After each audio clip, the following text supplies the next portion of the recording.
Hi everyone, and welcome to today's video. This is a B2 level grammar lesson, and today we're going to be talking about modals of deduction. So this is Joe. What can you say about Joe? So what is Joe doing and why?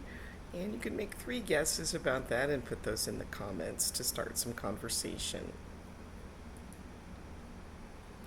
So when we make a deduction, we reach a decision based on the evidence. We can see or sense these things. So the evidence, Joe is alone, he is young, he is sitting on the couch and looking out the window. It is a nice day.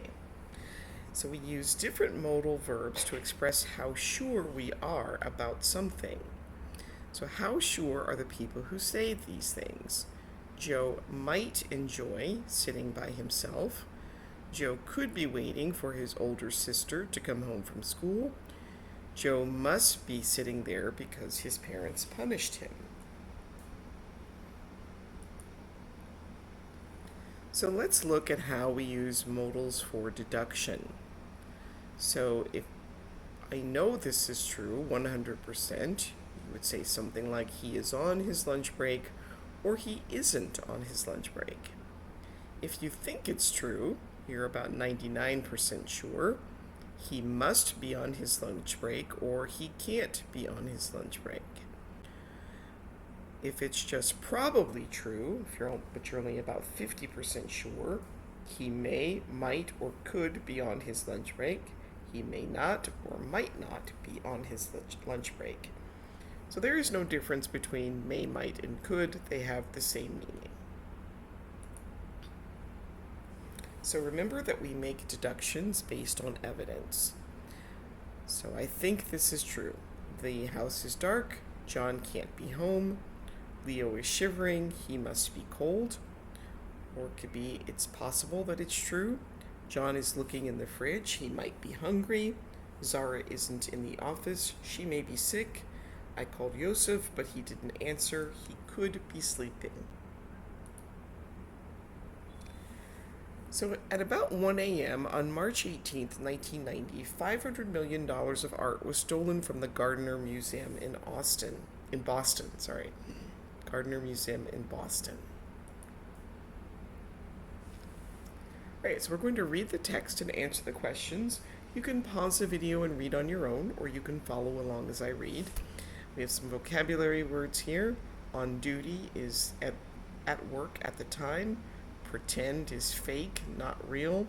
And here's an example of to tie someone up. Around 1 a.m. on March 18, 1990, 2 men in police uniforms arrived at the Gardner Museum, stating that they were responding to a disturbance that they had heard in the courtyard. Believing that they were police officers, the guard on duty let them in through the employee entrance. The pretend police officers handcuffed and tied him up, along with the other security guard on duty, and in the next hour proceeded to steal 13 works of art valued at more than $500 million. The thieves departed with the artwork, and the guards remained handcuffed until the police arrived 6 hours later. So why did the guard let the thieves inside the building? Well, he thought that they were police officers. What did the burglars do after entering the museum? They tied up the guards and then proceeded to steal the artwork. And if 13 artworks are valued at $500 million, what types of artwork are they? So very, very valuable pieces of art. Now we'll continue with the next part of the story. The stolen artwork included famous pieces by Rembrandt, Vermeer, Manet, and Degas. Because the museum was equipped with motion detectors, the thieves' movements were recorded as they moved from room to room, removing paintings from their frames and taking artwork out of display cases. The selection of artwork confuses experts. There seems to be no pattern. Some of the more valuable works in the museum were left untouched. Were only artwork by 4 artists taken? Well, we can maybe assume not, because it says included, so that may not mean that it was, that was all that was taken. These are just some of the things that were taken. What technology recorded the thieves as they moved around the building? motion detectors. To make it easy to leave the building with the artwork, what did the thieves do? They removed the paintings from their frames. And why were art and criminal experts confused? Um, there wasn't any pattern, and some of the more valuable works were left untouched. And does this tell us anything about who committed the crime? Well, it could tell us that they're not art experts. They don't really know what's valuable and what isn't.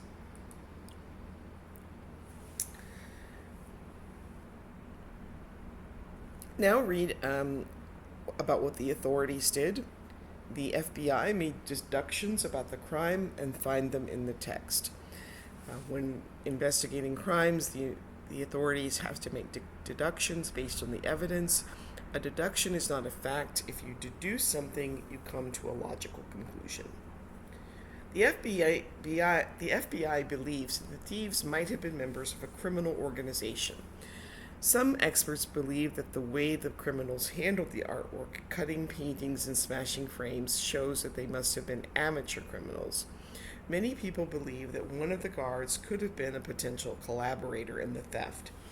A few Boston gangsters and even James Bulgar, the mafia boss at the time, have also been cited as suspects, but no arrests have been made. So the deductions are that the thieves were members of a criminal organization, and they might have been amateurs. They also have deduced that one of the guards was a potential collaborator.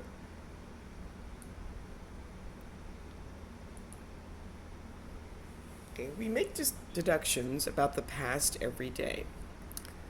So here, I think this is true. We found a lot of handprints. The thieves can't have worn gloves.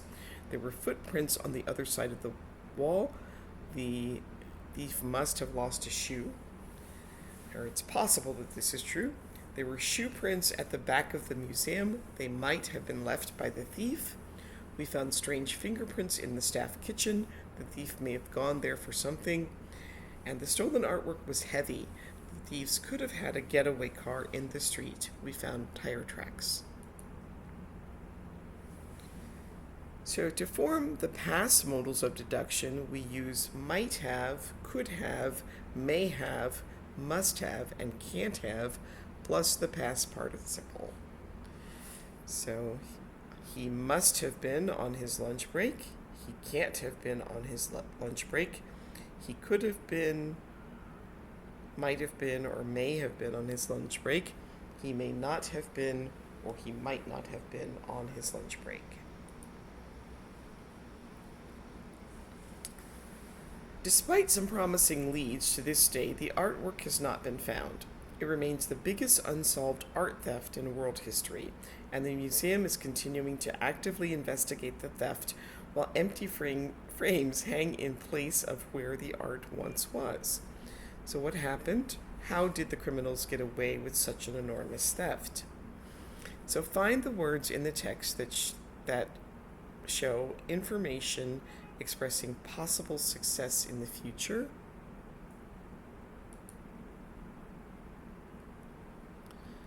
So possible success could be despite some promising leads, but the museum is continuing to actively investigate. People are still looking into this crime, continuing to actively investigate, and the paintings have not been returned. Well, there's the empty frames hanging in place where the art once was. Now, see if you can match the sentences with the explanations. You can pause the video, try this on your own, and then restart when you're ready to check your answers. They must have planned this theft carefully. So, I think this is true. They can't have sold the paintings to another museum. So it's possible that this is true. They might have given the paintings to a private collector. I think this is true. Or it's possible, might have is possible. And that thieves couldn't have done this without a lot of information about the museum's security system. I think that this is true. So I came across this evidence while walking in the park. So what happened and what might have happened. So we're seeing a hat, a credit card, a wallet, looks like possibly a shoe print, and I'm not sure what this is. So you can put your ideas in the comments as to what you think might have happened at this scene. Alright, so now we're going to practice some past modals of deduction. So complete each sentence, and more than one answer may be possible. And here's an example. Jeff always drinks the milk, yet never buys any. I bought milk yesterday, but there's none left. Jeff must have drunk it. So go ahead and try these on your own, and then restart when you're ready to check your answers. So Sue said she would be here by 5 p.m. She hasn't been here before, and she's not good with directions. She may have gotten lost, could have gotten lost, must have gotten lost, depending on how sure you are. Jimmy forgot to attend the last 2 weekly meetings. Surely he can't have forgotten the meeting again. I sent him an email about it. There's coffee on the floor. Someone must have spilled it. I can't find my wallet. I paid for my breakfast at the cafe, so I guess I must have left it there or could have left it there. Kylie was unhappy for months because she's been unemployed. She looks happy today, so she must have found a new job, or she could have found a new job. You could not have finished all that food. You shouldn't eat so much so fast. It's unhealthy. And Stephanie must have gotten stuck in the meeting, or could have gotten stuck in the meeting. She's usually on time, but I know she had a meeting late this afternoon with her manager. I will call her now.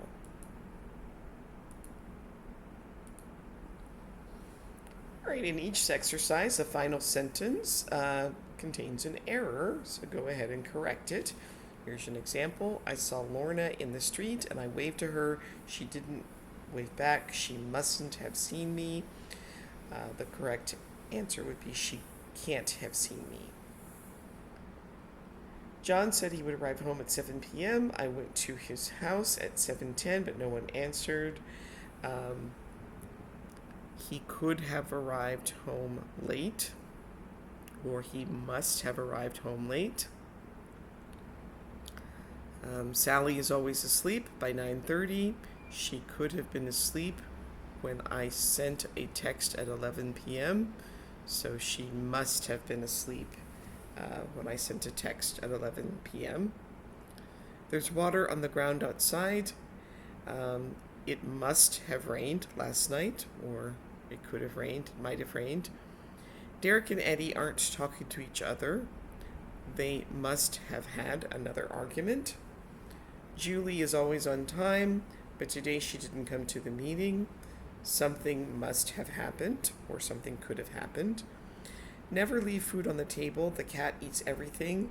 I know you left that cake there. The cat must have eaten it. Tony is allergic to peanuts. Someone ate all of them. Tony can't have eaten them. Alright, there's been a robbery at Highgate Manor. We have a crowbar, muddy footprints. A gate is open at the back of the property. There is a crowbar next to the French windows. The owners have been away for more than a month, and there are a lot of muddy footprints, but it hasn't rained for weeks. So make some deductions about this situation and share those in the comments. And that brings us to the end of today's video. Please like, subscribe, share, participate in the comments, and I will see you next time. Thanks for watching. Bye.